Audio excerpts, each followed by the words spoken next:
Bonjour tout le monde, comment allez-vous aujourd'hui? On se retrouve pour une nouvelle vidéo où on va voir comment bien dormir en hiver. Parce que là on est fatigué, on n'en peut plus, donc c'est bien beau de parler d'énergie, etc. Mais il faut bien dormir aussi la nuit. Donc on va voir ça juste après. Comme d'habitude, on n'oublie pas de s'abonner juste en bas et de me retrouver sur les réseaux sociaux qui sont juste à gauche. Et on va voir ensemble comment bien dormir en hiver. On va s'attarder sur 4 points aujourd'hui. La température de la chambre, le fait d'aérer et humidifier la pièce, on mange léger le soir et on dort à la même heure tous les soirs pour habituer notre corps.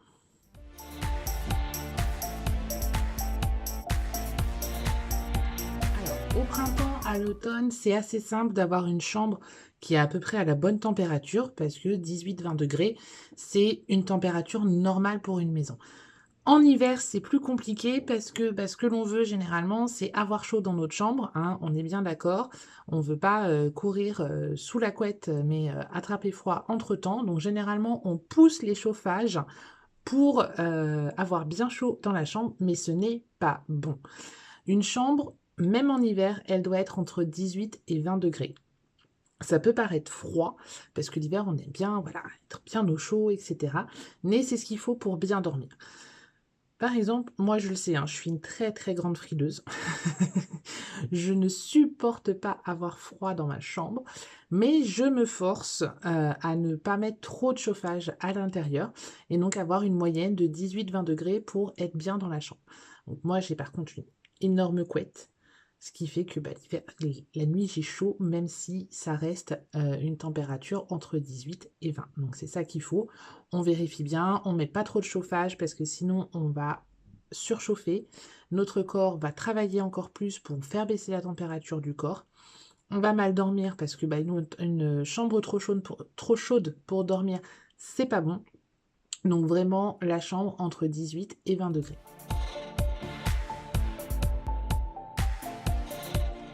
On aère et on humidifie notre chambre. Pourquoi on aère notre chambre? Tout simplement pour renouveler l'air, parce que dedans, forcément, on vit, on rejette du CO2, et il faut le renouveler cet air, parce qu'en plus du CO2, si on est un peu malade, etc., on va ressortir tout ce qui est pas bon en nous, et donc on a besoin de rapporter cette bonne air, un bon air dans la chambre. Le mieux, c'est de le faire le matin ou le soir, avant d'aller se coucher. Pourquoi? Parce que ce sont les moments où il y a où il y a le moins de pollution. Donc ça, c'est très intéressant. Et on va éviter surtout de faire re-rentrer des choses qui sont pas bonnes pour nous. Donc voilà. Et en plus, le matin, ça permet quand on se lève, on le fait tout de suite, comme ça c'est fait. Et puis le soir, c'est vrai qu'on n'y pense pas trop, et puis ça rafraîchit quand même la pièce. Moi, je suis pas très fan du soir. Je préfère le matin parce que ça laisse quand même le temps derrière de renouveler, à ce que la sieste se réchauffe jusqu'à ce qu'on aille se coucher. Pareil, on humidifie la pièce, on évite qu'elle soit trop sèche. On a besoin, que ça soit pour notre peau, etc., d'avoir un air humide. Alors, la petite solution et la petite astuce pour ça, on pose un verre d'eau sur le radiateur. Donc comme ça, vous allez pouvoir, l'air va pouvoir s'humidifier, ce que l'eau en chauffant va s'évaporer.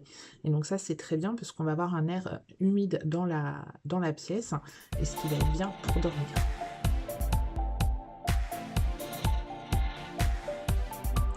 On mange léger le soir avant d'aller se coucher.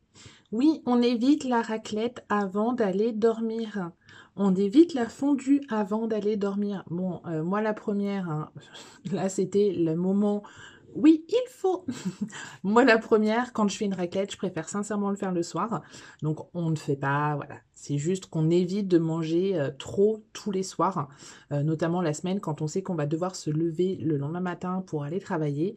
On évite parce que notre digestion est plus longue et en fait on va avoir beaucoup plus de mal à s'endormir. Ça de toute manière c'est valable en tout temps. C'est juste que c'est vrai qu'en hiver quand on doit faire quand on fait raclette, fondue, etc. On essaye d'éviter la semaine parce que derrière on va mettre beaucoup plus de temps à s'endormir. Et en plus, on va mal dormir parce que notre corps va digérer pendant qu'on dort. Et ça, c'est pas bon. C'est pas bon du tout. Il vaut mieux manger de bonne heure Donc voilà, en fonction de quand vous rentrez et de quand vous vous couchez, mangez bien 2 voire 3 heures avant d'aller vous coucher. Comme ça, votre corps a bien le temps de digérer avant d'aller au lit. Ça, c'est vraiment le top du top. On s'endort à la même heure. C'est-à-dire que si la semaine, vous devez vous lever à 6 heures, que vous avez besoin de 8 heures de sommeil, donc logiquement, vous vous couchez à 22 heures. Et bah, tous les soirs, et surtout quand vous avez rien de prévu le soir, parce que par exemple le vendredi, samedi, ça peut être plus compliqué, on se couche à 22 heures tous les soirs. On prend cette habitude-là. Pourquoi? Parce que notre corps va s'habituer. C'est son rythme, ça va être son rythme. Il va se dire à 22 heures, ah, c'est bon, faut qu'on aille dormir. Vous allez voir les signes de fatigue qui vont arriver en fait. Et ça, c'est très important parce que le corps étant une machine, il a besoin de ses repères pour se dire, ok, là il est 22 heures, on va aller se coucher, il faut que je me prépare à m'endormir.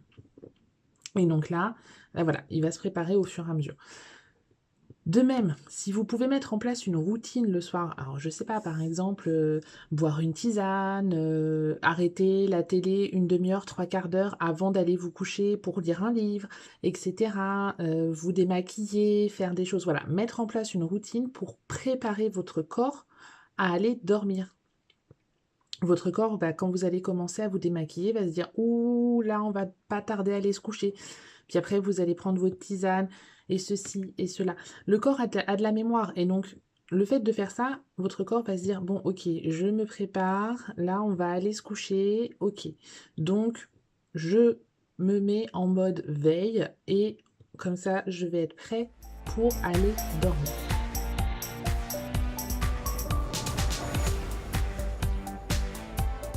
Donc, pour résumer, pour bien dormir en hiver, on prend la température de notre chambre entre 18 et 20 degrés.